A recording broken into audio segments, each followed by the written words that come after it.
Hey, what's up? Daniel West here from danielwest.co.za, and welcome to another exciting tutorial where we will create some rain. Yes, you've heard it right. If you shot something on location or in studio and you want that rainy dramatic feel, do not worry, Photoshop can do it. No, I'm serious. Photoshop can create some rain, and that is exactly what we'll be doing. So, here is our photograph that we've done already. And as you can see, it's nice and dramatic. There's a little bit of rain falling from the side, and it is beautiful. Remember, with great power comes great responsibility. So, hopefully this will help you create that moody feel that you really would like for your own photograph. So here, without further ado, let's get started. Alright, so I'm just going to switch off my rainy effect. So we've got a photograph, it's been shot in studio. This is actually for a client. I'm not going to show you guys how to create the background, that's in another tutorial. But what I'm going to do is just show you guys how to create the rain. So, the first thing that I would do is create a new layer, Command Shift and N. Just call this rain. Nice and easy, and just say, okay, we leave it on the color on none. You can actually create it on a gray. But I'm just going to show you the steps as we take if you do not go through here. So with the none selected, we just go down to mode, we keep it on normal, and opacity also 100%. Say OK. Now, inside of here, on our foreground, we are going to create a 50% gray. So you want everything to be 0, 0, 0, 0, and the K to be 50%. Or you can actually copy this 929496. Alright, and we say OK. So, what we're going to do is we're going to use the fill, the paint bucket, and we're just going to click on it with opacity of 100, oops, and we've got a completely 50% gray like layer. So, once we've got that, we're going to go to filter, noise, we're going to add some noise, and now the fun part over here is, usually it starts around like 0% or whatever.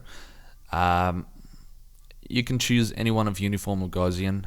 I like to use Gaussian. It gives a little more of a a natural feel in terms of it catches the noise a little bit more. If you go with uniform, it's obviously much more uniformed. For rain, I like to go above anything above 150%, 180, 178, anything. We will select monochrome, because we wanted to have black and white, that way we can have it on screen a little bit further down. Alright, so monochromatic selected, and we say OK. Great, so there we've got our rain. Yes, you can see it. It's rain, right? Yeah? No. Okay, there's still a little bit more of things that we need to do. So, without further ado, let's go to filter. We go to blur, and we go to motion blur. Yes, alright. Now here you can select your angle. We can go 45. If it's really strong wind, we go 90, like just coming down is normal. 0% is sideways, obviously, and so on. So what we want to do is we go to about anything 55, even give a nice angle. That way our rain is coming from the from the right to the left. Otherwise, if you wanted to go left to right, you just go minus 45 or 54 or whatever you like to have your value. I like 72 actually. Alright, so let's just go to 65. We go down to 72. There we go. Alright, now the distance. 1 is not going to do anything really intense unless you go and zoom in. Then you can actually see it moved a pixel. But that is not what we want to do. We want to make it nice and long. There we go. So we go about 144. That would be fine. Say OK, and there we've got our rainy effect. So we're gonna put the mode with our layer selected. We're gonna put our mode to screen. Yes, it's starting to look like something. Still a long way to go. Alright, then in our adjustments layer, we're gonna go to curves. You can even go down over here and select curves. Oops. Great. Now, with Alt selected, you go in between the two layers, and this little pop-up thingy will come up, and you just click it. That way we parent this, that it only affects the layer. And that is exactly what we want. So now the trick is over here to make it a little bit more realistic is to click on it, create two points for you. All right, and the bottom one, you are actually going to take it down till you don't see much white anymore. The further you take it down, the less rain you're going to have. The more you take it up, the more rain you're going to have. So you got to play around with it. Now the white one, why I've made it there is I'm just going to create it, just going to push a little bit more, that I can see more white coming through. Right, so just slightly down. There we go. Great, that's looking good.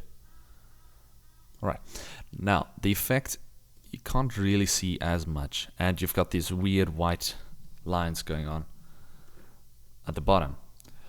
Not to worry, that is actually the blur that creates that. So how we get around it is you select your rain layer, Command T for transform, hold down Alt Shift and just drag it slightly up, that it, that it gets out of the way. I like to make it nice and big so that the raindrops are nice and close. Double click to say OK, or you can even just checkbox it. And there we go. We've got our first layer of rain going nicely. Great.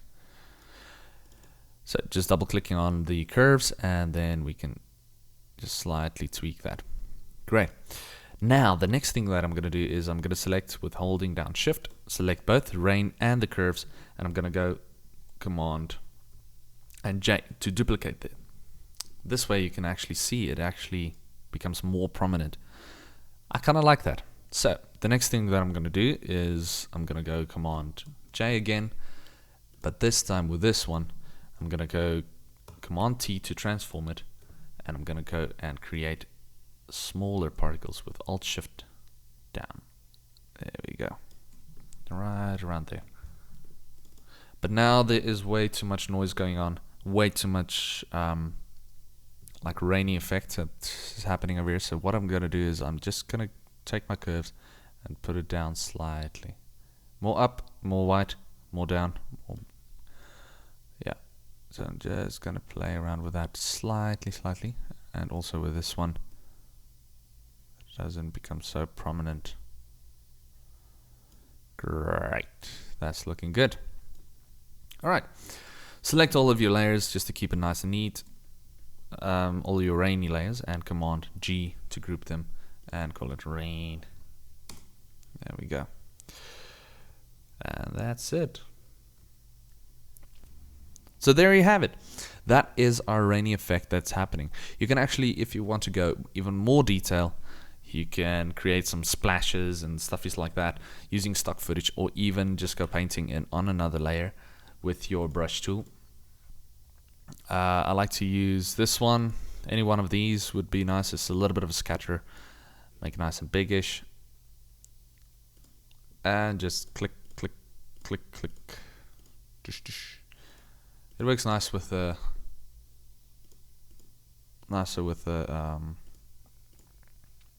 with Wacom pen or any type of pen, but I like Wacom. Yes. Wacom pens are nice and it works very cool.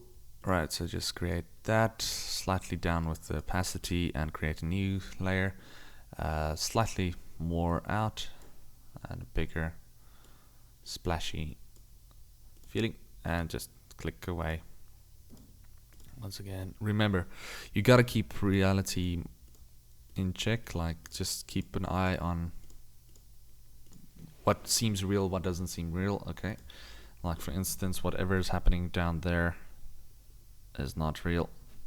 It doesn't feel real. So just go back and do. There we go.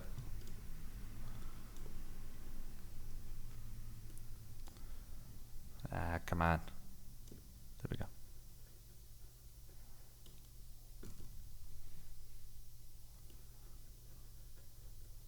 There we go. Opacity down and shot. So now you have those splashes going on